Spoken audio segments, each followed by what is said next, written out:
my buddy, my friend. This dude, by the way, like he didn't need any sponsorship or none of this stuff. He was like, "No, dude, I'll come out every week." I said, "No, no, no, no, no. We're gonna do business the right way." And so I'm just happy to have you on, man, and share some time. And did you like your open? It was satisfactory there. Very well done. Very surprised to have a nice little graphic open there. I wish I could write cursive like I used to in elementary school. Definitely, man. Do they still teach cursive anymore? I don't think so, right? I don't think so. I don't think so. I don't remember my daughter even writing in cursive. Me either. Think about it. Yeah. And she just finished school. So, yeah, I don't remember. Congrats. But Sean Stanley, by the way, the man that puts it all together. So we got to give some love to Sean. You and I have been talking sports, and we've known each other for a long, long time and worked together also in other projects. And we've worked together in fantasy. And, I told the story 25 years ago. I'm there, battling with Greg Reed, who's telling me we broadcast, not narrowcast. And I'm battling with Duff Lindsay and Josh Darrow, people that I love and I'll work with every day of the week and twice on Sundays.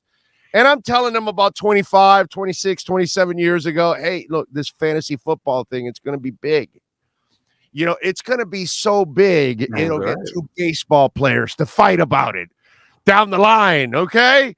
And so, Craig, you and I have been on this fantasy thing forever. You and I did a fantasy show in a strip club. We did. For a whole season. So, all that. Yes. We I have a track record. Okay. I have a very similar story to you than that one as well. I'm sure because let me share mine. We've been fighting this good fight for a while. Let me share mine. So this probably goes back at the end of my term at one of the local radio stations here as well. There was so I had a sponsorship that I brought, of course, because that's what we do, right? I had a sponsorship with FanDuel for the entire football season, like free money for the radio station, So I'll never forget doing that. They buried me. They put me on it. Look, it was DFS, Daily Fantasy. They buried me at like 7 a.m. or 6 a.m. They were so scared that it was gambling or whatever. And I'll never forget sitting down with the program director and him pulling me into the office. And he said, listen, we're gonna allow this, but I just want to let you know my feelings on a couple of things. Probably goes back about 15 years ago. Number one, nobody cares about fantasy football. It's only the people who play it. I'm like, I don't think you're right about this, but okay, fine. And the other thing is gambling is never going to be legal in the United States. So we don't want any sports wagering. We don't want any gambling talk whatsoever on the air. I know you like to talk about it, but it is not going to happen. So just completely, ignore it. Forget about it. It is not the wave of the future. Fantasy sports and gambling. Those are the two things that I was told that you can't do. I think I lasted maybe 1 or 2 more weeks on the station. And that was I knew at that point that was the end for me.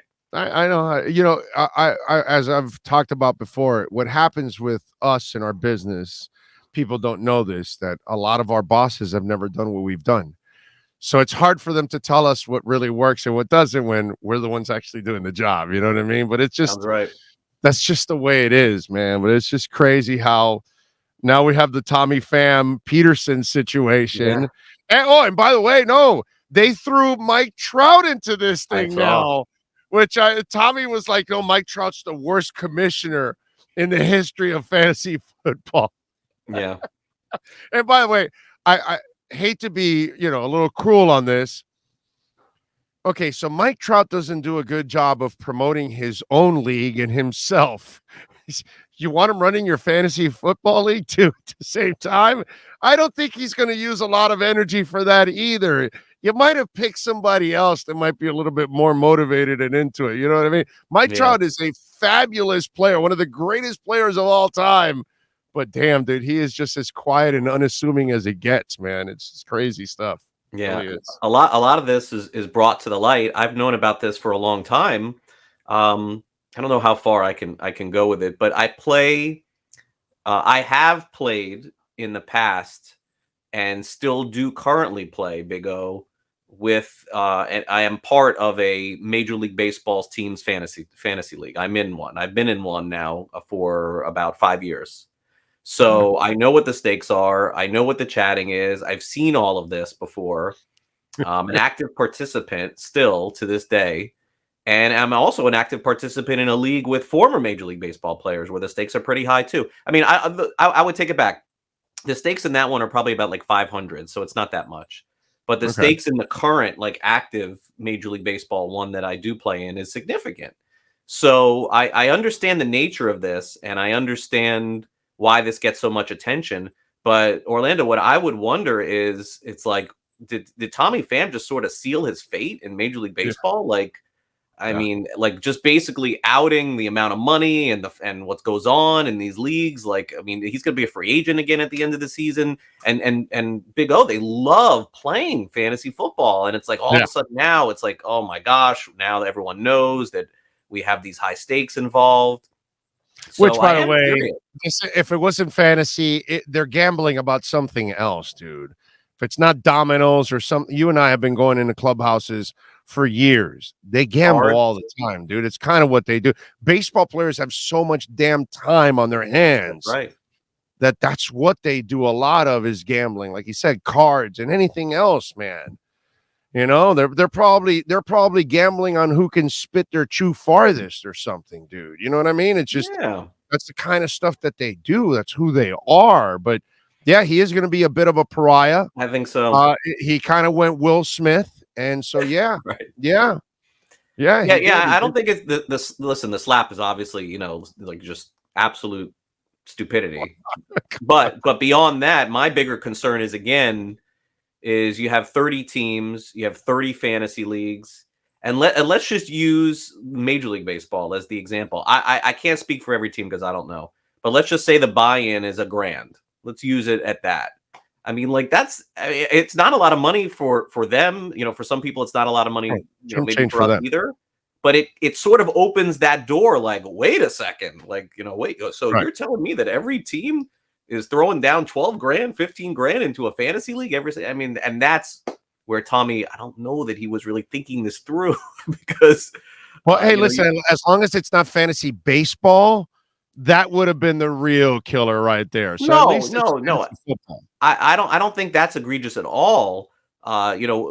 Just playing football, but again, the fact that this comes out to the Yeah. light, where it's like sort of like he said, like Peterson broke the code. I mean, I think Tommy Pham broke the code. Like, man, Yes. like, just keep that Yeah. down the line. Like, all of a sudden, are we going to start seeing the team names of all the Major League Baseball players coming out? Trust me, no one wants to see those, Orlando. No, You do you not should want to have see what had they your name their teams. You do not want to exactly see have that. your issue behind the scenes, not in front of everybody. Yeah, I completely agree with you on that one. All right, so I'm gonna do something with you, and I want Marlins fans out there to ride with me on this because I'm not doing this thing where I'm bringing you on every week and asking you why aren't the Marlins doing this or that. They are Mhm. what they are, and Right. we can't do anything about that. So we're basically going to talk baseball about them, okay? Okay. But to kind of break the ice and get it over with, Mhm. okay? After everything you've seen now with this new group with Sherman, Mhm. we clearly look at the team. They don't have enough hitting. Will Kim Eng get the checkbook that she deserves so we can actually judge her overall? Or are we just trying to catch lightning in a bottle like the Royals did several years ago and so did the Marlins in '03? That you get a whole bunch of young guys and you get them all in one time and you only sprinkle in a couple of veterans and you're able to get over the hump. Is that what we're waiting for overall for this ownership, or will they spend when it's all said and done? Yeah, well, I mean, I think that they proved to a degree that they will spend. Like, if we go back and play a little revisionist in the off season, and look, Miami, it's the strangest thing because Miami is a big market in terms of media, but in terms of baseball, it is a bottom market because of the attendance. Yeah. So if we just simply judged on this offseason alone and asked if it was enough as far as the finances, and obviously I value your opinion, so you could tell me. But they gave Sandy Alcantara 50 million in a contract Right. extension. They Awesome. gave Avisail Garcia $50 million in a 4-year contract, approximately somewhere along those lines. They guaranteed Jorge Soler $36 million in a 3-year contract. He has some opt-outs. That's definitely clear. He could leave, and then that could be nothing. So between those 3 signings, did that make the Marlins a World Series contender? No, but then they made some trades. They got a new catcher from the Pirates. They got Joey Wendell from Tampa Bay. So the team that they put on the field, I think in terms of like just general estimation, said they should be competitive. Maybe they have a chance to be 500. Maybe they have a chance to be a little bit better than 500. And none of those things have happened thus far this season. So I don't know, Orlando, that it's necessarily a financial thing. Because to me, if you said that they were going to hand out 2 $50 million contracts and another for 36 million and then make a couple trades, I would have said, oh, all right, that gets them competitive. But the question is, why are they not competitive after doing all that? Like, I think that is sort of like, you look at other teams, like the Reds didn't spend anything and the Guardians didn't spend anything outside of extending Ramirez. Like a lot of teams are just going the other way. The Marlins are trying to win, but it seems like they just did not do enough. So I don't know if that comes down to spending more money again, or it comes down to making a better trade or acquiring a player. Yeah, that because Garcia he's all right. And then the Soler thing, it's really not he doesn't have this large window of success. It's a short window of success that he's had, and you're kind of like hoping he can recapture it. You know what I mean? And so far, he's been, you know what I mean? But he's pretty much been what you would think. I mean, at the end of the season, if Soler finishes the year with Miami, I think that has to be a question mark at this point. But if he finishes the year with them, Orlando, he's going to hit 35 home runs for the Marlins. Yeah. I mean, he's not going to have any runs driven in because no one's getting on base, but he's going to hit 35 home runs for them, then maybe 40. He's going to be among the National League leaders. The other guy is the concern. The other one, Avisail Garcia, is a concern. Clearly, yeah, I mean, with the performance. That's just. I just don't think they had enough offense from the get-go. That was my only issue. You were going to need a bunch of young guys to really start to shine and to kind of get through there. And let me tell you, I love watching their pitching. I think they've got a bunch of young guys there, a bunch of young arms. Obviously, Jazz is as entertaining as it gets to watch too. He's fun to watch. So it's not like I don't enjoy watching them. I just want them to have a little bit more success, because if they actually brought that success up, that's when your attendance is going to go up, because that's how you're rewarded in this town, dude. Until you make the commitment, people will not make the commitment and follow up on that. So, and I want to get through this, because I'm not doing this every week with you, because this is just. It's not going to be any fun then. You know what I mean? Overall, it will not be fun. Yeah. Huh? If they're losing a lot, it will not be fun. Yeah. Right. It won't be fun. And it's kind of a broken record already. You know what I mean? And what impressions do you get from Bruce Sherman? Do you get the impression that he really wants to win, or he wants to just kind of get by? How are the finances? When you talk about the overall finances they get from Major League Baseball, they're still cutting profits, right? Listen, Bruce Sherman wants to win. He is, in my opinion, not in this to just like flip the team or do anything like that. I think that he's probably going to be the owner for the Marlins for a long time, if I had to guess. I don't think that at his age, Orlando, that you buy a Major League Baseball team to do anything except win. Like, I mean, what would be the point for Bruce Sherman, 5-10 years from now, being 80 years old, you're still trying to, make $1.10. So I think that obviously, based on what happened in the offseason with the money that they spent, you get the idea as to how much they're willing to go. I don't think that that's going to change significantly, but I think that the judgment inevitably is going to have to start now, because Bruce Sherman, now, I mean, he writes the checks in the end, right? Like, he's the principal owner, so he writes the checks. But Derek Jeter, Orlando, is the one making all the decisions for this organization the last 4 years. Every single decision is made. Basically, like, I'm the CEO, and this is what I want to do, and you write the check, and that's kind of how it went. Like, for the last 4 years, until all of a sudden, that was done. They're like, we're not gonna now, why was it done? Was it that Jeter wanted to spend more money and they weren't willing, or what in the end ended the relationship? Yeah, I mean it's very complicated. There's obviously always when things end, there's going to be he said, she said. There's going to be personal things back and forth. I think that their personal relationship probably soured if I had to guess. My other guess would be that in terms of the money that was spent, I know some people speculated that. I personally don't think that that a player or two that Derek Jeter wanted because they weren't signed would have caused him to leave the job. I think that's kind of silly when you think about it, Orlando. I mean, think about it. Derek Jeter's making $5 million a year to be the CEO of the Marlins and owned 4% of a Major League Baseball franchise. So you're telling me that because they were not going to sign Nick Castellanos, he just was basically willing to give away Orlando a $5 million salary per season and 4% ownership? No. So, look, they did not succeed. Big O, they did not succeed on the field. They did not win games. No, They were not in a position to win games. Are more people going to the games right now than were before? No.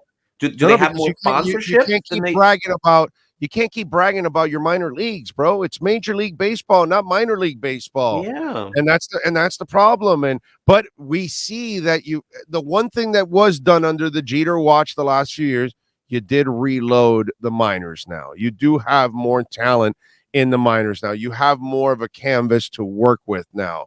Question is, what are you going to do with all these young pieces, and how many of them can possibly develop into stars? Right. I think I think that point that you made there, I personally think is failure is a strong word, but that was the mistake of the off season. I think that's where the mistake was made, because the Marlins, what I think they had to do, I think they had to recognize that the pieces that they got were good. You could not have predicted Avisail Garcia to be the worst hitter in Major League Baseball. Impossible to predict that. Okay. So, but again, you had to say, well, this guy could get hurt. This guy, let's go over the top. Let's use some of these assets that we have cultivated and developed in our system, and let's get rid of them. And let's get a proven star, a Major League Baseball player that we know can play every single day, that we can, advertise as our guy, and basically try to win. Let's go right now. And they didn't do it, man. And they didn't do it. And they sort of like, okay, let's get Soler, let's put Garcia, let's get Joey Wendell. He's a nice player. Let's fortify the catcher position. And I think that they didn't go far enough with that. And so I know a lot of people want to see prospects come up and succeed within the system, but there's just a huge deficiency, Orlando, because all their prospects really have been on the pitching side, not the hitting side. And I don't think that right now, like if you said, could they pluck someone after 4 years in the minor leagues and bring them up and succeed right now? I don't think so. It's scary. So what they needed to do. Where's Blvd? Isn't this like 3 years now? Yeah, he's getting better, but still does not look Major League ready. And kids in his class are coming up and playing, and he is not. Yeah. So I mean, it's I like the rest of their draft. I mean, every pitcher they've drafted looks like a star. But I think they needed to make a deal. I think they needed to make a painful deal where you would bring me on something like this and say, how could they trade this guy and that guy and that guy? But then they would have a star player that would hold the fort down. So now here's where they're at. Wendell's hurt. He's on the injured list again. Probably going to miss the whole month, Orlando. We already missed most of last month. Boom, he's gone. Brian Anderson's on the injured list. They placed him on the injured list 10 minutes ago. Boom, he's gone too. So it's like you're sort of right back where you were. Injuries are going to happen. And now they're not as strong as they thought they were. So it's a challenge for sure. All right, let me bounce around a little bit. I was watching a little Yankees and Angels last night, and I can throw the Angels in the mix. Yeah. They haven't won since 2009. Okay, which that's when George was kind of already on the way out, unfortunately. Yankees and the Yanks, and so, but they're kicking some serious ass right now. So is it real or is it Memorex, Astros, Twins, Rays, Red Sox, even Angels? Is there a challenger out there, or are the Yankees for real finally? Because those Yankee fans have been waiting for a long time, and I've never looked at, after the old man passed away, I never looked at the rest of the family the same way. They don't run that team with the fire the old man did. The old man wanted to win no matter. Say what you want about George, but he wanted to win. He didn't care how he got there. He tried to do whatever he had to do to win. The rest of the family doesn't think like that, and that's probably why you haven't had better results since '09. But the Yankees are kicking some ass now. Real or Memorex? Yeah, no, they're definitely a legitimate contender, and a lot of it, will be determined when the postseason comes. It's crazy to think that we already, and this is a scary thought. They even added teams to the postseason this year, Orlando, and we kind of know who Yep. they are already. I mean, that's kind of rare. We're sitting here in June, and we can kind of pluck the field out there. Um, but but regardless of what you want to say about cheating, and regardless of what you want to say about the past, the Astros, Orlando, are an incredible organization. It is, I mean, to continually lose stars, Correa and Springer. I mean, you take those two guys off any Major League Baseball team, you would say, oh, Astros ready to Yeah. rebuild. It's unbelievable. They Yeah. get this. They basically let Correa go because they like this kid Jeremy Pena at shortstop. Everyone's like, "Who is this guy?" Comes in. I mean, strong rookie of the year candidate. Looks fantastic.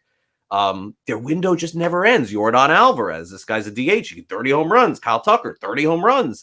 It's just whatever they're doing. I mean, people give the Rays a lot of credit for the success they had. Houston is right there, and Verlander looks like he did 3 years ago.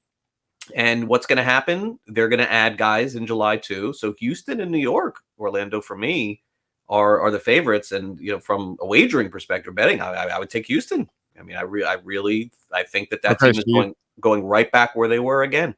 yeah, they kind of proved last year that they were going to be resilient after all that shit, and they had Right. a really good year. Okay, on the NL side, the Dodgers are on a roll. So what is it? Mets obviously dominating our division. Yep. Braves, Brewers. You tell me who's going to challenge them. Yeah. So the Dodgers will win the division. And most likely, you would guess that the Padres and Giants will both make it in some way. Giants are sort of hard to figure again, but they just keep winning somehow. Kapler clearly is a good manager. I know he got ran out of Philadelphia. He's obviously doing a good job there. Their GM and president Farhan Zaidi came over from the Dodgers. Giants never rebuilt. Think about that, Orlando. Every team rebuilds. The Giants took one No, I year off. know. They're back Yeah, winning again. It's crazy. yeah. St. Louis, are going to be very aggressive at the trade deadline too. They're calling up young kids like it's out of style. Pez, Gorman, Libertor. Cardinals are good. Brewers are very interesting, but they've lost now a couple of guys to injury, so we're going to have to watch that. Woodruff on the injured list, their starting pitcher, and Wandy Peral or But Willie. they're not gone for the year, right? That's not is it? No, Is but it it's significant for them. And then in the okay? East, yeah, I mean, look, something crazy is going to happen with the Mets at some point. You could pretty much predict it every year, but they've gotten off to this huge lead that they'd have to completely fall apart. And even though Atlanta's lost the last couple of nights, I That's still what believe I that thought it was going to be the Braves division, and the Mets have been just can't rule out the Braves. You cannot rule out the Braves, but I think that in terms of like disappointing teams, I think in the Marlins division, I think Philadelphia is. Hey, Texas pretty much. Texas spent a lot of money too, but Philadelphia is probably the most disappointing team in baseball this year. I would dude. say They've been spending money the last few years, and they crazy. just can't Yeah. they can't get it right, bro. I mean, that's got to be frustrating. Like we're frustrated here that we don't spend money. They've been spending a lot of money the last couple of years, and they can't get it right in Philadelphia. That is screwed up, man. All right, tell them about swings and mishes. Sure. So, a couple of things that I do right now. I'll actually start with Sports Grid because I'm on the air every day. In fact, I'm up on the top of the hour. You were just talking the business of sports, which is had me curious because that's the show that I'm doing every day at 2 o'clock Eastern for Sports Grid. It's called Newswire, and we talk about crypto. We talk about sports betting and the growth of it around the country, and business deals that teams have.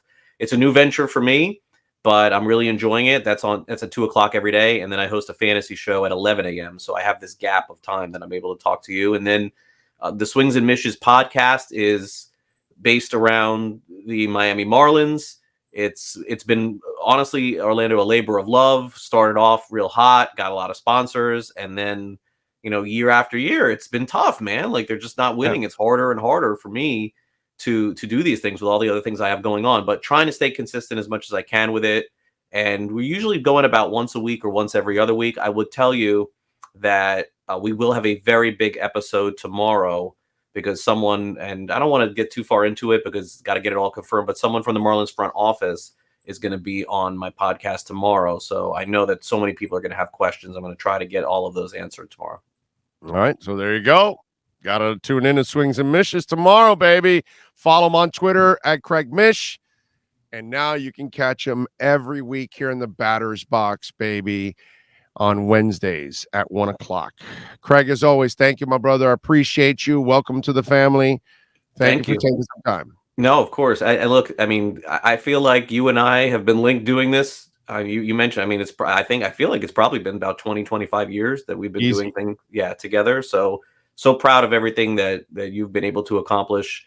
And in all of the history of South Florida media, you could say who's better, who's this, who's that. There has been nobody that has worked harder at their craft than you in all the time that I've been here. So congratulations. Thank you, brother. And this has actually been one of the more satisfying things I've ever done, because it's just, there's all the freedom is all ours, and we get to talk about all of our local teams, and people can catch us on their phones anywhere in the world.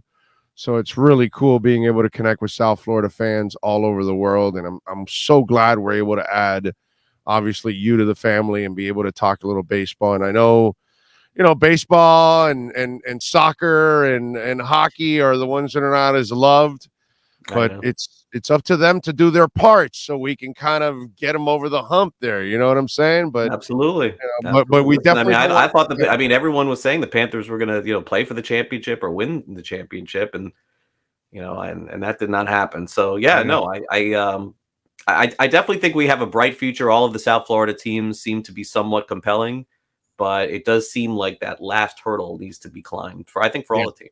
So because we can be a baseball town, but you got to do your part, bro. You got to make it entertaining for people to go and keep stars around and have kids grow up.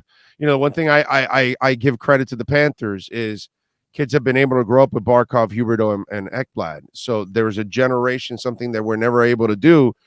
Heat and Dolphin fans, they get to do that all the damn time. That they get to see a couple of 2, 3, 4, 5 players that are going to be there forever for their teams, and they get to identify. And I think it's so important that we get to see Jazz Chisholm finish his career here or close to it, and Sandy, and that's how the Marlins will start to really build a tradition, is by keeping names around that a kid can grow up watching Sandy every 5 days for the next 12 years and say, that's my guy, bro, and that's we don't have enough Marlins fans that can say that, because it's been kind of like our town, very transient. It is. But you know what? I'll leave you with this. The new ownership group, and now Derek Jeter's moved on, but Bruce Sherman does, I believe, has some South Florida ties, but he comes from the west coast of Florida, but is a big had been a big Marlins fan for a long time. They really they understand, but they really don't, because they haven't seen it. They haven't lived here. And so when I've had conversations with people in the organization, I'm like, show me one season of you winning like 90 games, going to the postseason, hosting postseason games in Marlins Park, and you'll have your answer. I believe the fans will show up, and I think that will change things. But how can you expect them to come until that happens? Like, you can't. It will not happen, because it's been year after year that you've beaten them down, bro. Just do it once. Do it once. Exactly. Not 2020 when it's 60-game season and nobody could go to any of the games anyway. I was there, but no fans could go. That was a shame. But host the postseason game, win a postseason game, and they'll fill that thing up. 30,000 people will be there. But you got to do that first. And then if that doesn't happen, come back at me and tell me at that point that it didn't work, and I'll agree. But I believe a winner comes. Next time you have a conversation with them, tell them, hey, go to the record books. See who owns postseason record attendance. That's all you need to do. $70,000. Right. It was a football stadium, and we filled it up. Because that's who we are. If you make it entertaining and make it an event, you don't have to win the championship. And that year they won the championship. Great. But the Heat don't win the championship every year, dude. You know what I mean? And the Dolphins still get support. I know they're living off their tradition, but they are also living off that every year they're making a move for Tyreek Hill, and they're making a move for that coach. There's a feeling it could happen. They're trying. Exactly. They haven't been able to put the right combination together, but it's not from a lack of No, we'll bring Saban. We'll bring Parcells. We'll bring Jimmy Johnson. We'll sign this player. We'll trade for that guy. We'll sign Ndamukong Suh, whatever. And you keep doing it, so at least you're giving your fans some hope. And I think that's what the Marlins need to do. They got to cross that threshold. They do that, and we fill that place up, man. All right, Orlando. All right, baby. I know you got to go. We will catch up next week, Craig. Okay, be well. Have a great show. You got it. All right, time. That is the Batter's Box with Craig Mish.